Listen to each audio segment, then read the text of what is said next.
ओम नमः सिद्धेभ्यः। ओम नमः सिद्धेभ्यः। ओम नमः सिद्धेभ्यः। ओम जय जय जय। नमोस्तु नमोस्तु नमोस्तु। नमो अर्यन्ताणं नमो सेद्धाणं नमो ऐरियाणं नमो वज्रायाणं नमो लोये समसाणं। मंगलम भगवान वीरो मंगलम गौतमो गणी मंगलम कुंद कुंदार्यो जैन धर्मोस्तु मंगलम। सर्वमंगलम मांगल्यम सर्वकल्याणकारकम प्रदानम सर्वधर्माणां जैनम जयतु शासनम जैनम जयतु शासनम। अरिहंत देव वंदे गुरु वंदे नगणनाण्यरायो धम्मदया मे वंदे कम्मख कारणम शुद्धम। बोलिए जिनवाणी मात की जय हो। बोलिए सुती मात की जय हो।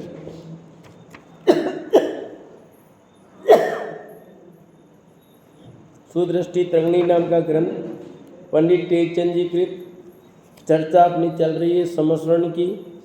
कैसा अद्भुत समस्रण की रचना होती है और किस प्रकार उसमें सारी अलग अलग कोट होते हैं और उसमें परकोटे होते हैं, कैसी भूमियाँ होती हैं, उन सब की चर्चा अपन ने की है।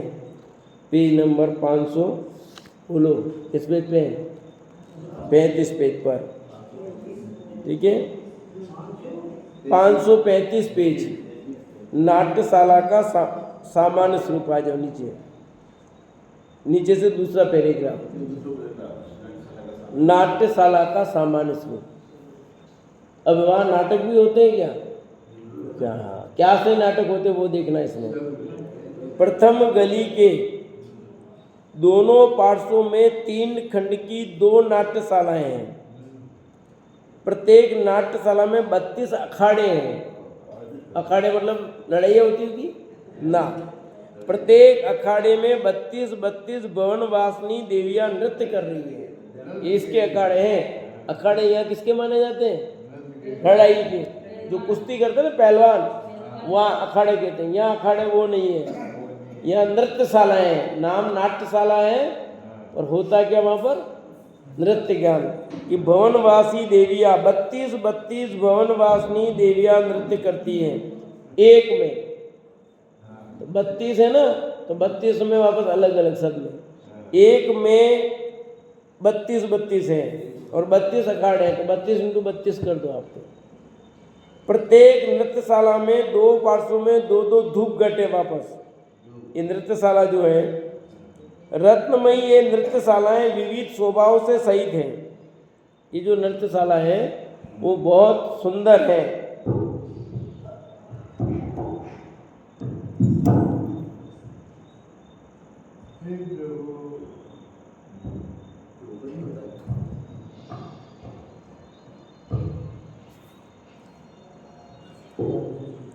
प्रत्येक नृत्यशाला में 2 पार्श्वों में 2 धूपघट हैं। रत्नमयी ये नृत्यशालाएं विविध शोभा से सहित हैं। इसके समान ही रचना युक्त नृत्यशाला चौथी तथा छठवीं गली में भी है। ऐसी की ऐसी चौथी और छठी गली में भी है। अंतर मात्र इतना है कि चौथी गली की नृत्यशालाओं में कल्पवासिनी देवियां नृत्य करती हैं। वहाँ थी भवनवासी देवियां और यहाँ कल्पवासी यानी स्वर्ग की देवियां। भवनवासी तो कहाँ होते हैं? पृथ्वी के नीचे, पहली पृथ्वी के प्रथम भाग में, जबकि कल्पवासी स्वर्ग की देवियां सही।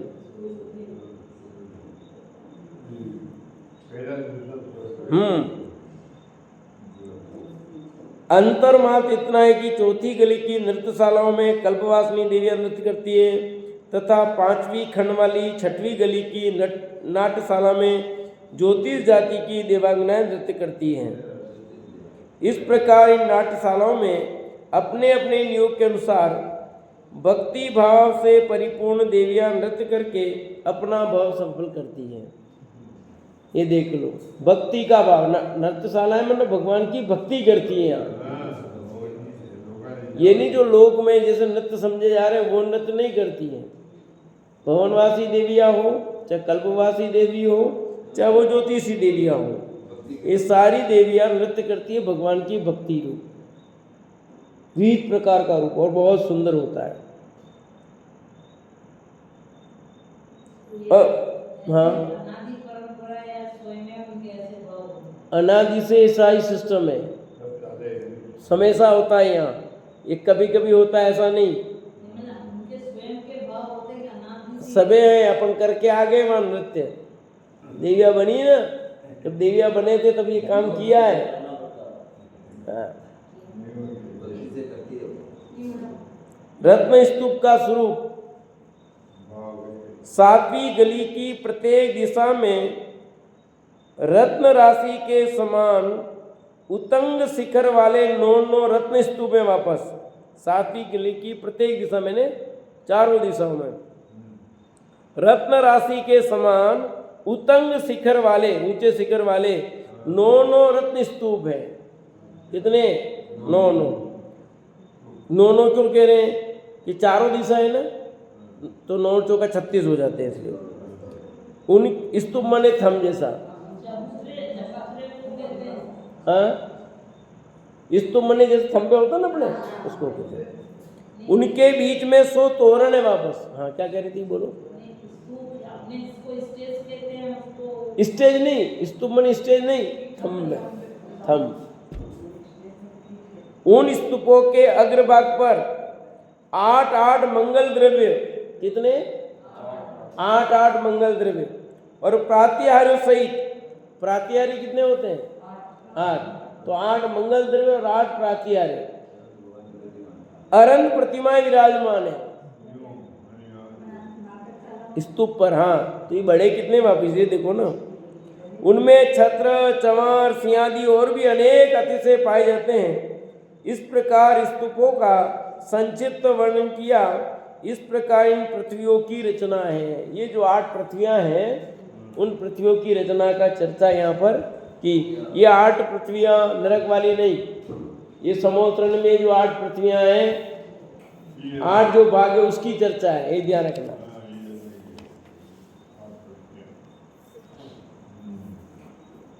पांचवी वेदी के अभ्यंतर मध्य में ऊपर गोल 3 पीठी है वापस।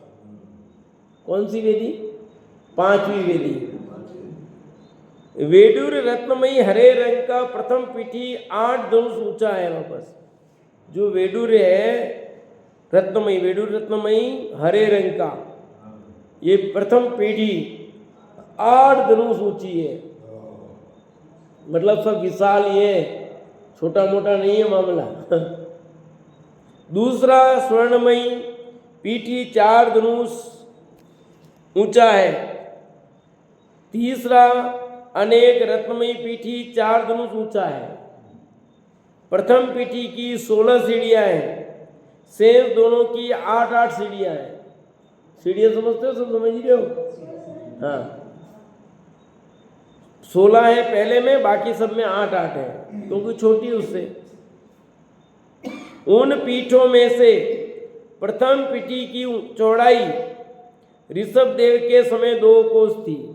2 कोस, वो जो इतनी चौड़ी 2 कोस की। अन्य जिन राज्यों की हीन क्रम युक्त हैं, जैसे जैसे उनकी लंबाई से उसके हिसाब से पीठी भी, क्योंकि पब्लिक भी हिसाब से चाहिए ना भाई, जितने लोग होंगे जिस टाइप के उसमें उतनी जगह भी चाहिए। लंबाई कम है तो कम जगह चाहिए, बैठने के लिए जगह कम चाहिए, रुकने के लिए जगह कम चाहिए, तो वैसे तो होगा। पर यहाँ देव के क्या फर्क पड़ता है? देवों की कोई लंबाई चौड़ाई तो फर्क पड़ता ही नहीं है। पड़ा तो मनुष्य में हुआ है, और मनुष्य में भी किनके हुआ है? भरत क्षेत्र, ऐरावत क्षेत्र के, विदेश क्षेत्र के मनुष्य के कोई फर्क पड़ा ही नहीं है। आया समझ में नहीं? तो ये पीठिया तो है, पर ये समोसरण की बात चल रही है ना। किसकी बात चल रही है? तो समोसरण में तो मनुष्य भी आते हैं, तिरंज भी आते हैं, एक नहीं आते हैं, देवी आते हैं क्या? और तीर्थंकरों का सीधा संबंध मनुष्यों से, क्योंकि मनुष्य जाति के देव आते हैं, अच्छी बातें सब करते हैं, उनका काम है वो, पर उनका सीधा संबंध किससे? जैसी उम्र आदि होती है वैसी उनकी उम्र है, वैसे सब मनुष्यों की सब कुछ व्यवस्था उनकी। तो पब्लिक आएगी, बैठने की व्यवस्था वैसी ही चाहिए उनको, तो क्या नहीं चाहिए? बोलो।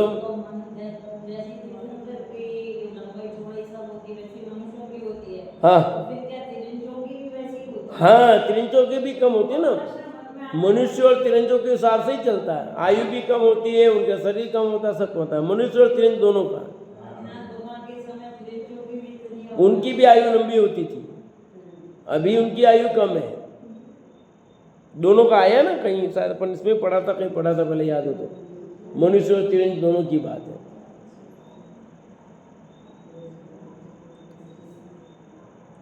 प्रथम पीठी की चारों दिशाओं में 4 यक्ष देव मस्तक पर 1000 आरे वाला धर्मचक्र रखकर दोनों हाथ जोड़कर विनयपूर्वक खड़े हैं। पहली जो पीठी है, चारों दिशाओं में 4 यक्ष देव हैं। क्या करते हैं वो? 1000 आरे वाला धर्मचक्र रखकर दोनों हाथ जोड़कर विनयपूर्वक खड़े हैं। उस चक्र का आकार गोल है और उसके तेज के आगे अनेक सूर्य मंद प्रतिभासित होते हैं। इतना तेज है, सूर्य की रोशनी भी फीकी पड़ती है।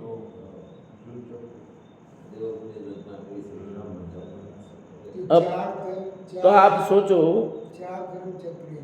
हाँ, तो क्या अपने को यक्ष की पूजा करनी चाहिए ना? अब यहाँ यक्ष की पूजा करने का लिखा है? हम देखो, अरे यक्ष अपना काम करता है, इनका काम है सबका, वो करेंगे।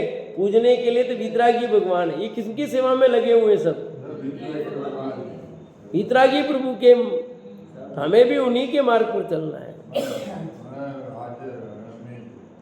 अपने क्या लोगों की आदत क्या पड़ गई, अधिकारियों से बात नहीं हो, जो पीछे छोटे मोटे थे ना, उनकी लपू चप्पू करने की आदत है। ये करा देंगे काम, उसी को पैसा खिलाएंगे। वो मेन अधिकारी तक तो बात जाती नहीं, छोटे छोटे वाले बीच में अटकाते रहते हैं। ऐसी आदत यहाँ भगवान के दरबार में भी है। सीधे भगवान से बात करने की बात है, वो नहीं करेंगे, बीच में वो किसकी आराधना? वो खुद उनकी आराधना कर रहे हैं और तुम उनकी आराधना कर रहे हो।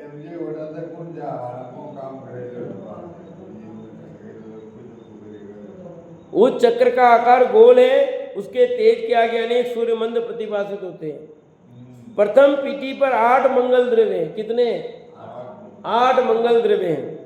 तथा गंधर्व देव, इंद्र, चक्री आदि भक्तजन इस प्रथम पीठी पर चढ़कर जिन देव की पूजा भक्ति करते हैं। आया ख्याल में? इससे आगे नहीं बढ़ते हो। पूजन के बाद पीछे पैरों से सीढ़ियों के मार्ग पर उतरकर अपनी अपनी सभा में आकर बैठ जाते हैं।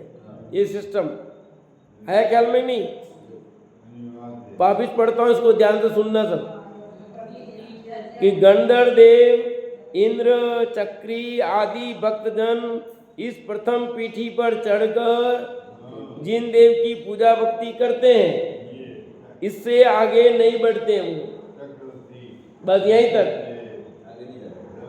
पूजन के बाद पीछे पैरों से सीढ़ियों के मार्ग द्वारा उतरकर अपनी अपनी सभा में आकर बैठ जाते हैं। यानी देव देव की सभा में, मनुष्य मनुष्य की, पुरुष पुरुष की, स्त्री स्त्री की। आ रहा, सुनाई दे रहा पीछे?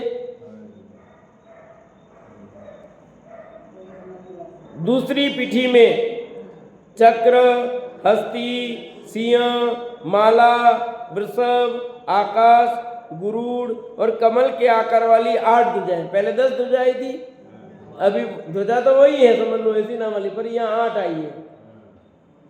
मंगल द्रव्यादि की अनेक रचनाएं यहाँ पर। तीसरी पीठी पर चौकोर गंधकुटी है वापस।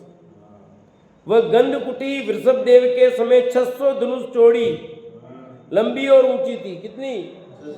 600, क्योंकि उनका शरीर वैसा था, वैसी व्यवस्था चाहिए ना। कपड़े कैसे होंगे बताओ?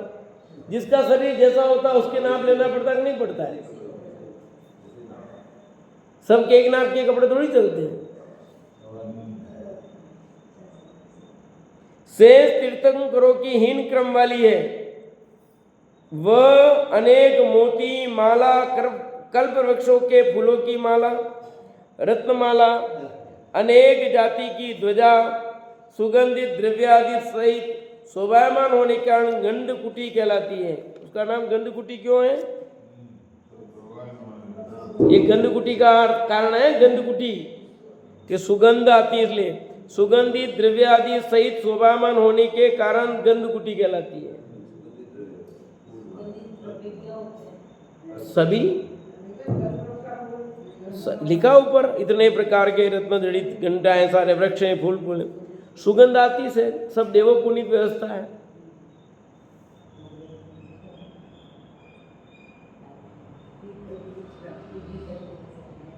उनके मध्य में स्फटिक मणिमयी निर्मल अनेक रत्न जड़ित अनेक घंटाओं से शोभित सिंहासन है। वापस उसके 4 पायों के स्थान पर प्रत्यक्ष जीवित के समान दिखाई देने वाले बैठे हुए 4 रत्नमयी सिंहों के आकार है, सिंह जैसे।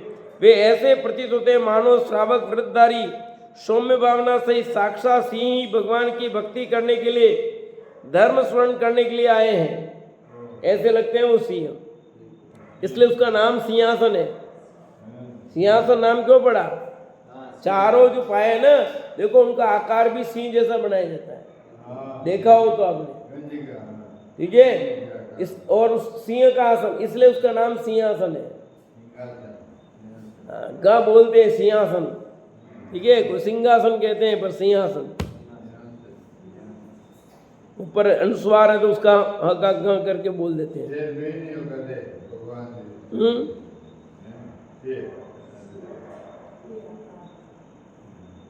उसके 4 पायों के स्थान पर, वापिस पढ़ रहा हूं, ध्यान रखना, उसके मतलब सिंहासन के, उसके 4 पायों के स्थान पर प्रत्यक्ष जीवित के समान दिखाई देने वाले बैठे हुए 4 रत्नमयी सिंहों के आकार है।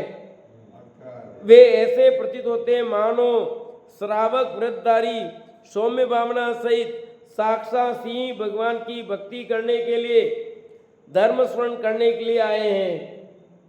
इन सिंहाकारों के कारण ही वह सिंहासन कहलाता है। आ गया क्लियर? देखो, इन सिंहाकारों के कारण ही वह सिंहासन कहलाता है। उन सिंहासन के मध्य में 1000 पंखुड़ी वाले लाल वर्णमयी कमल की कर्णिका पर अंतरिक्ष में भगवान विराजमान हैं। उन्हें हमारा बारंबार नमस्कार हो। ऐसे सिंहासन पर कौन विराजमान है? पर उसको स्पर्श नहीं करते।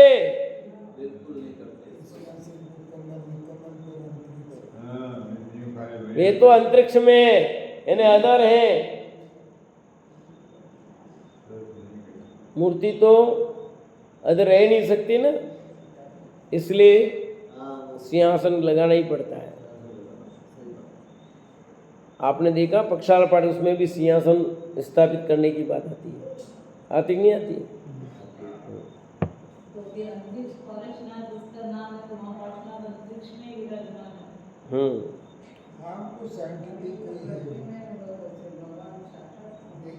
समस्वर्ण के कोट वेदी आदि रचना की ऊंचाई का प्रमाण क्या है? समस्वर्ण के कोट हैं, वेदी आदि रचना होती है, उसकी ऊंचाई का क्या प्रमाण? समस्वर्ण की 5 वेदियों, 4 कोटों और गलियों की वेदियों की ऊंचाई अपने तीर्थंकर के शरीर की ऊंचाई से चौगुनी होती है। जिस तीर्थंकर की जो ऊंचाई है उससे 4 गुनी। 500 है तो 2000 धनुष हो जाएगा, 400 धनुष है तो 1600 धनुष हो जाएगा, 100 धनुष है तो 400 धनुष हो जाएगा, 7 हाथ है 28 हाथ हो जाएगा।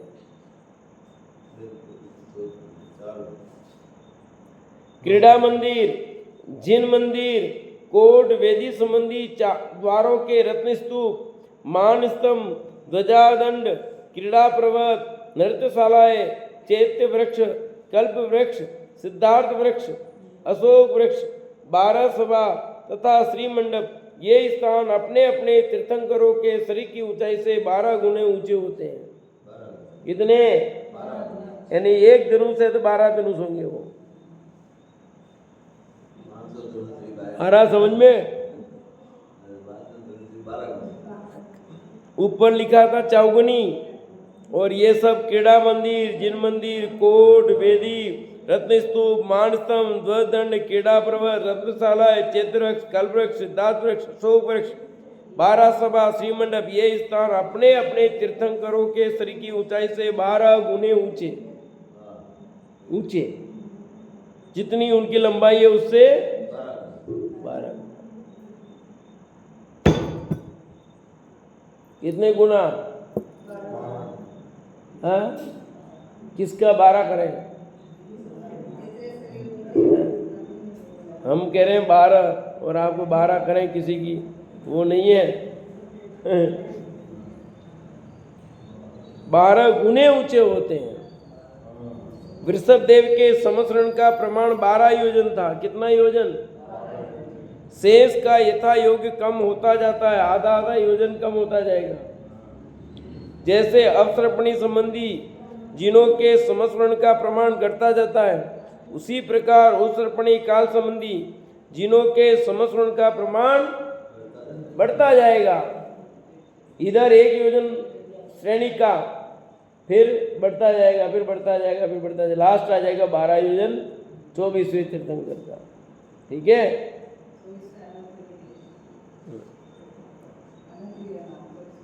सोलहवें निर्मल,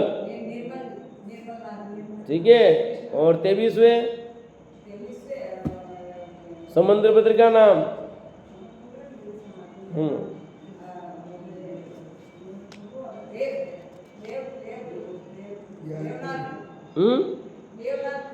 देवनाथ थोड़ा सा नहीं है, और है अभी आया ना, अभी बताया आपको।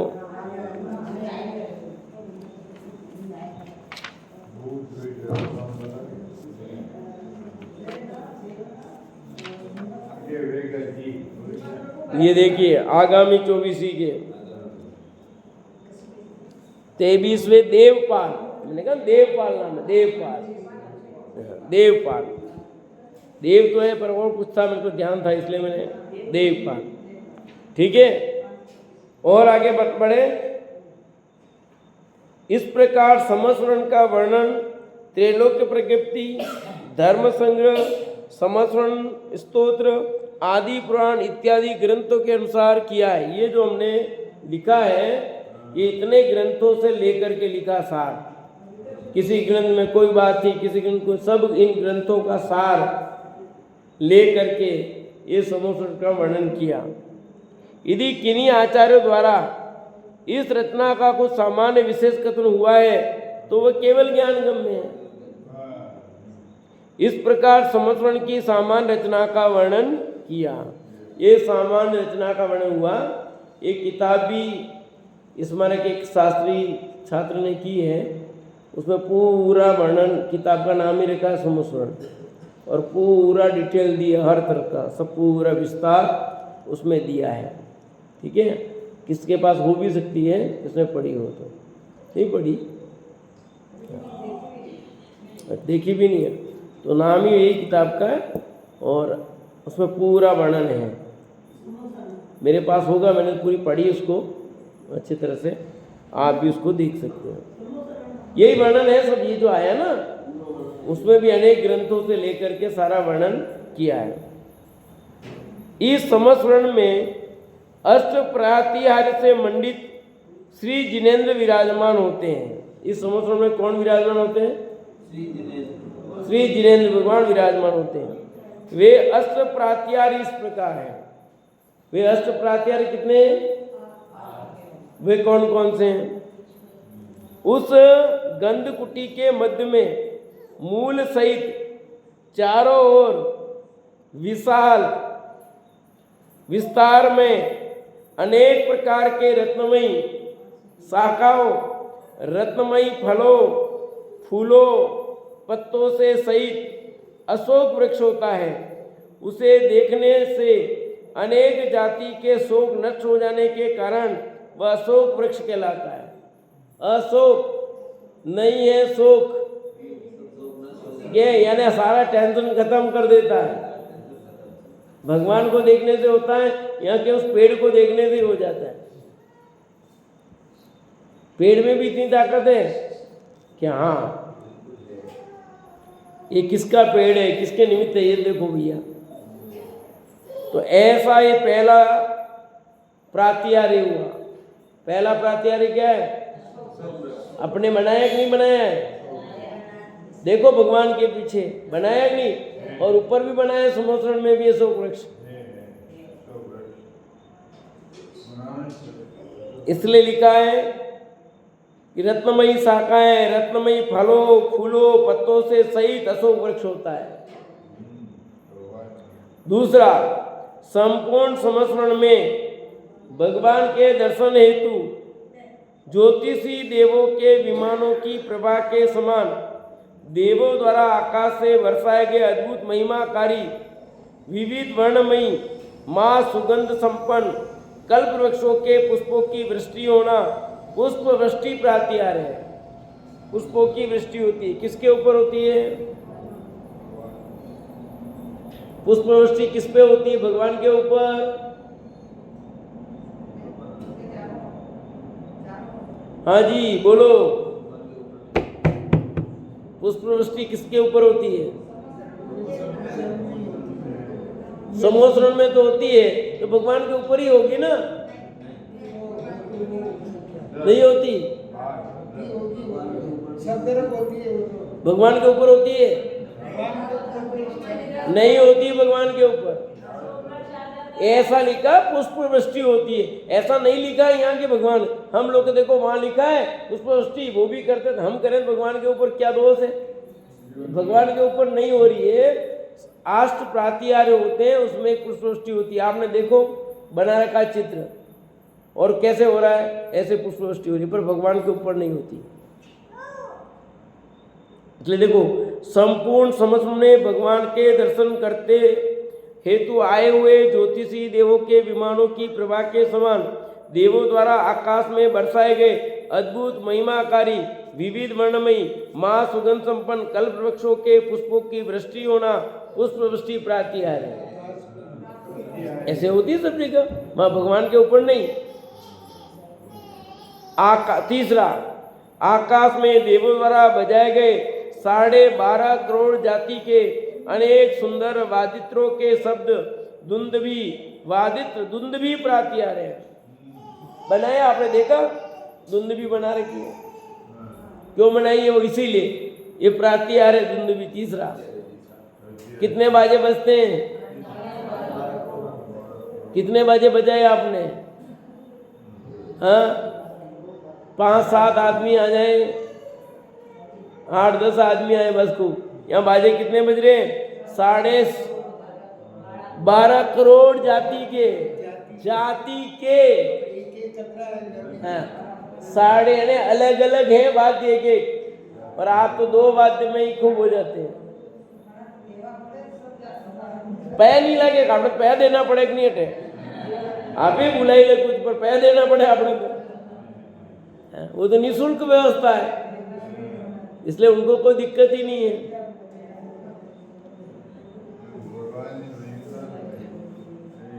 ये सब काम, ये जो होता है ना, वो गंधर्व जाति के जो देव होते हैं उनका काम है। जिन देव के शरीर के वर्ण समान, शरीर के चारों ओर गोलाकार शरीर की प्रभा का मंडल होना प्रभा मंडल है, उसमें भवि जीव अपने अपने अगले पिछले भव देखते हैं।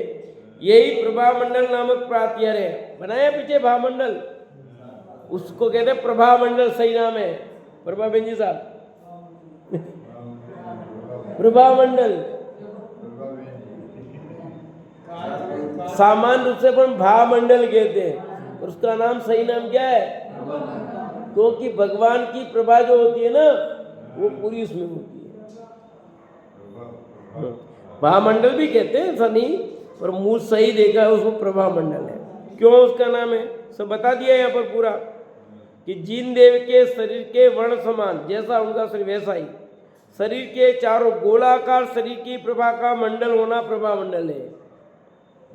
उसमें भव्य जी अपने अपने अगले पिछले भव, 3 पहले के, 1 अभी का और 3 आगामी, ऐसे 7 भव। तो जिसके 4 वो 4 ही देखेगा, उसी भव से मोक्ष जाने वाला था। जो उसके अगले भव में जाने वाला 5 देगा, उसके अगले में जाने 7 6 देखेगा, और उसके बाद जाने वाला 7, उसके बाद वाला तो नहीं दिखेगा। प्रश्न पूछो, भगवान से उत्तर मिलेगा। अभी कितने मेरे भव और बाकी हैं, तो आपको भगवान, आपके मन में प्रश्न खड़ा होगा, उसका उत्तर मिल जाएगा। वो तो सीधे दिखते हैं आपको। अब जिसको प्रभा मंडल में दिख रहा है कि पूर्व में सांप था, अब क्या होगा उसका, और अगला भाव ऐसा दिख जाए तो जो भाव होने वाले वो दिखेंगे तो सही, अगला भाव तो उसको लगभग देवगति का ही दिखना है। तो कितने शुभ भाव करके भगवान के समुद्र में आया है और भव्य तब वहां पहुंचा है, ठीक है, बहुत शुभ भाव हुआ है, तो ज्यादातर समझो कि देवगति के ही है। पर उसके बाद के भव तो खोटा हो सकता है कि नहीं, कि देवगति में गए, भोगों की प्रचुरता में अटक गए, 1 इंद्रिय हो जाए, 2 इंद्रिय हो जाए, 3 इंद्रिय हो जाए, 4 इंद्रिय हो जाए, 5 इंद्रिय हो जाए,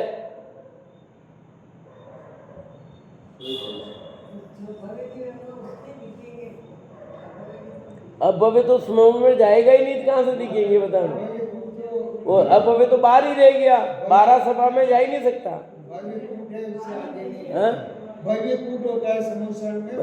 वो तो 12 सभा में पहुंचेगा ही नहीं, वो तो उसके लिए जगह ही नहीं है वहां तो।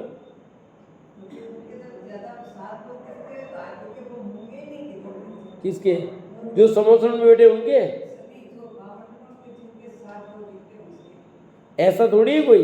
हाँ, अपन समोसन में जाके खाली आई हूँ कई बार, तो फिर अपने 7 भव ही, आगामी 3 ही भव थे, 4 तो पुराने हैं, आगामी 3 ही थे क्या, दिखते उतने।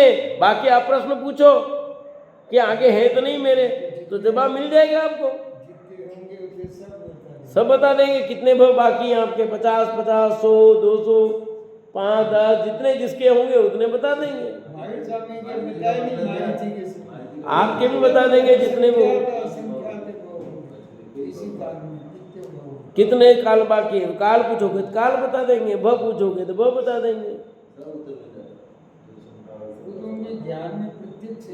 5वां, अनेक रत्नों शोभित जिस सिंहासन पर जिंदे विराजमान वह सिंहासन प्रात्यार्य, तो सिंह है, सिंहासन है ही, ये प्रात्यार्य भी हो गया। मेघ गर्जना के समान ओम ध्वनि शब्द करती हुई और तालु के हलन चलन से रहित, अक्षर रहित, संपूर्ण शरीर से उत्पन्न होने वाली, एक दिन रात में 6 घड़ी पर्यंत 4 बार भगवान की ओम वाणी खिड़ना दिव्य ध्वनि प्रात्यार्य है।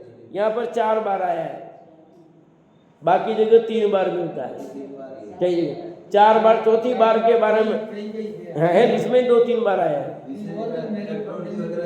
वो 4 बार उसमें लिखा, चौथी बार रात्रि में कोई विशेष चक्रवर्ती ऐसा आ जाए, कोई नहीं ऐसा लिखा उसमें, चौथी बार भी 3 बार तो लिखा, ये चौथी बार के लिए उसमें ऐसा लिखा है।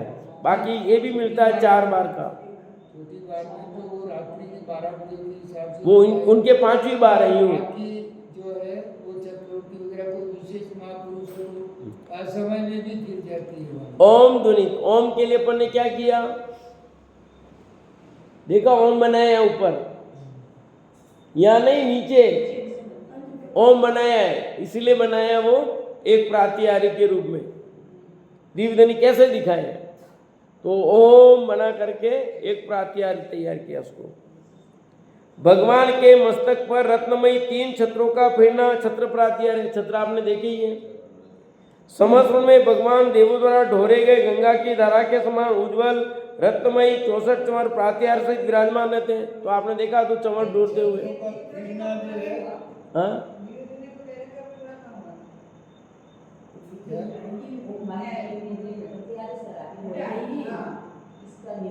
इसका निमित्त पाकर पूरा पूरा प्रत्येक जीव को अपनी अपनी भाषा में अपने अपने अभिप्राय के अनुसार यथायुग उपदेश प्राप्त हो जाता है।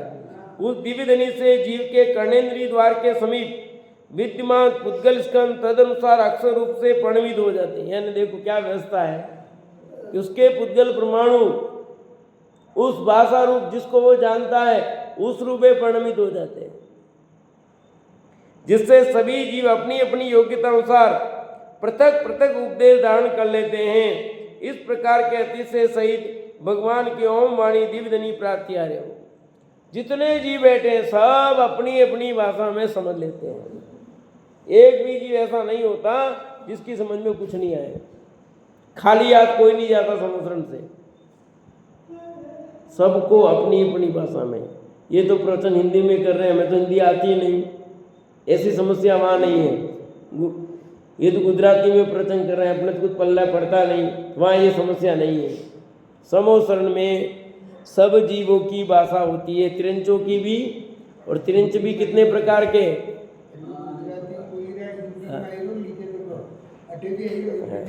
त्रिंच भी कितनी जाति के होते समुद्र में, तो उनकी लैंग्वेज अलग अलग होती नहीं होती है। तो वे सब अपनी अपनी भाषा, और मनुष्य भी अलग अलग क्षेत्र के अलग अलग भाषा, तो वो भी समझते हैं। हाँ बोलो।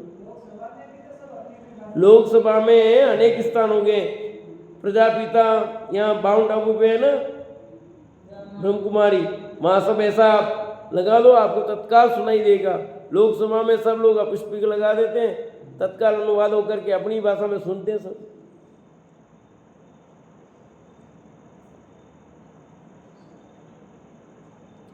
और 8वां प्रात्याय अपन बता ही दिया, 64 स्वर सहित विराजमान रहते हैं।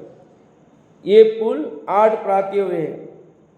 फिर अगली चर्चा अपन आगे कल करेंगे। तो ये 8 प्रात्याहार्य क्या होते हैं, कैसे होते हैं, क्या उनका मतलब, सब कुछ आया है इसमें। से चर्चा अपन आगे करेंगे।